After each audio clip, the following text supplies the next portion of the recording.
আমরা তো European club football সম্পর্কে অনেকেই জানি, কোন ক্লাবের কোনটা হোম স্টেডিয়াম, কোন ক্লাবের কি নিক নেম, ওইসবও জানি। বাট তোমরা কি জানো বাংলাদেশে ক্লাব ফুটবল সম্পর্কে? বাংলাদেশে কয়টা ক্লাব আছে, বা ওদের হোম স্টেডিয়ামই বা কোনটা, আর ওদেরকে কোন নামে ডাকা হয়? তো আজকের এই ভিডিওতে আমি তোমাদের সাথে কথা বলবো বাংলাদেশের ক্লাব নিয়ে, বাংলাদেশের কোন ক্লাবের কোনটা হোম স্টেডিয়াম ওইটাও কথা বলবো, আর কোন ক্লাবকে কি নামে ডাকা হয় ওই বিষয়টা নিয়েও আজকের এই ভিডিওতে আমি তোমাদের সাথে কথা বলবো। তো প্রথমে হইতেছে বসুন্ধরা কিংস, ওদের নিক নেম হইতেছে দি কিংস, আর ওদের হোম স্টেডিয়াম হইতেছে কিংস এরেনা, যেটা তোমরা সবাই চিনো, বাংলাদেশের সবচেয়ে ডিজিটালাইজ স্টেডিয়াম যেটা। তারপর 2 নাম্বার ক্লাবটা হইতেছে ঢাকা আবাহনী, ওদের নিকনেম হইতেছে স্কাই ব্লু ব্রিজ, আর ওদের হোম স্টেডিয়াম হইতেছে ন্যাশনাল স্টেডিয়াম ঢাকা। তোমরা হয়তো বা ঢাকা আবাহনীর নাম অনেকেই শুনছো, ওদের নিকনেমও আছে, সেটা হইতেছে স্কাই ব্লু ব্রিজ।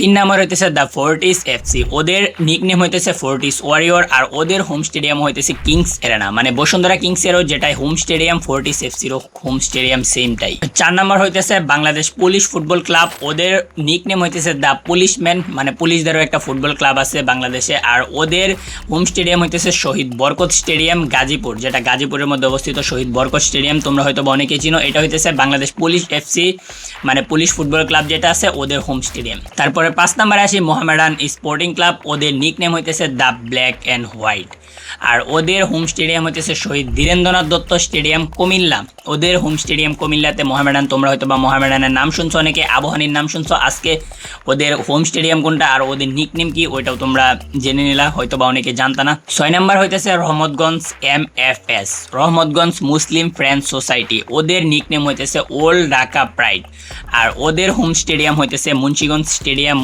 মুন্সিগঞ্জের মধ্যে হইতেছে রহমতগঞ্জের হোম স্টেডিয়াম। 7 নাম্বারে আসি, 7 নাম্বার হইতেছে ব্রাদার্স ইউনাইটেড, ওদের নিকনেম হইতেছে দ্য অরেঞ্জ, ওদের হোম স্টেডিয়াম হইতেছে বীরশ্রেষ্ঠ মতিউর রহমান স্টেডিয়াম মুন্সিগঞ্জ, মানে ব্রাদার্স ইউনাইটেডেরও হোম স্টেডিয়াম মুন্সিগঞ্জে, রহমতগঞ্জের হোম স্টেডিয়াম হইতেছে মুন্সিগঞ্জে। তারপরে হইতেছে PWDSC, মানে public workers development sports club, যেটা গণপূর্ত মন্ত্রণালয়ের আন্ডারে। ওদের কোনো নিকনেম আমি তেমন ভাবে খুঁজে পাই নাই, আর ওদের হোম স্টেডিয়াম হইতেছে শহীদ বরকত stadium Gazipur.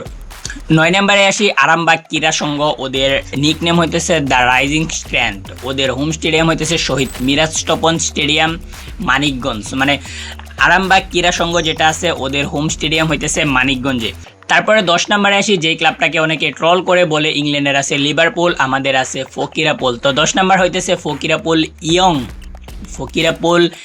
Young men's club, যেটা হইতেছে আমাদের ফকিরাপুল নামে পরিচিত, মানে এই ক্লাবটা সবাই ফকিরাপুল নামেই ডাকে। আর তোমরা হয়তো বা এই ক্লাবটার নাম একবার হলে অন্তত শুনছো, যারা ফুটবল দেখছো বা ফুটবলের সাথে কানেক্ট আছো। ওদের হোম স্টেডিয়াম হইতেছে শহীদ মির্জা তপন স্টেডিয়াম মানিকগঞ্জ। 11 নম্বর হইতেছে চট্টগ্রাম আবাহনী লিমিটেড, ওদের নিকনেমটা কিন্তু যথেষ্ট সুন্দর, দ্য ব্লু পাইরেটস, আর ওদের হোম স্টেডিয়াম হইতেছে MA আজিজ স্টেডিয়াম চট্টগ্রাম। এই ছিল আমার 11টা ক্লাব সম্পর্কে বলা। তোমাদের 11টা ক্লাবের মধ্যে আমি 10টা ক্লাবের তোমাদেরকে নিকনেম বলছি, অ্যান্ড 11টা ক্লাবের হোম স্টেডিয়াম সম্পর্কে বলছি। বাট ইন্টারেস্টিং বিষয়টা খেয়াল করছো, বাংলাদেশের বেশিরভাগ club football Munshiganj, Manikganj, Gazipur and Dhaka, আর 2-1টা মনে হয় কুমিল্লার মধ্যে আছে। আদারওয়াইজ বাংলাদেশের বাকি যে এরিয়াটা আছে, চট্টগ্রামে আছে 2-3টার মতো, আর বাকি এরিয়াতে তেমন ক্লাব ফুটবল নাই বা হোম স্টেডিয়াম নাই কোনো ক্লাবের। সো আমাদের বাংলাদেশের যে ফুটবল ফেডারেশন আছে বা যেই ক্লাব ফুটবল যারা কন্ট্রোল করে, ওদের উচিত বাংলাদেশের প্রত্যেকটা কোনায় বাংলাদেশের ক্লাব ফুটবল ছড়াইয়ে দেওয়া, অন্তত যেন বাংলাদেশের যে কোনো প্রত্যন্ত অঞ্চল থেকে যে কোনো একটা ট্যালেন্ট উঠে আসতে পারেও। আদারওয়াইজ বাংলাদেশের ফুটবল নিয়ে তেমন হুপ নাই, যদি ক্লাব ফুটবল বাংলাদেশে রাইজ করতে না পারে। তো যারা ক্লাব ফুটবল ফলো করো ইউরোপিয়ান, তাদেরকে আমি রিকোয়েস্ট করবো বাংলাদেশের ক্লাব ফুটবল ফলো করা শুরু করো।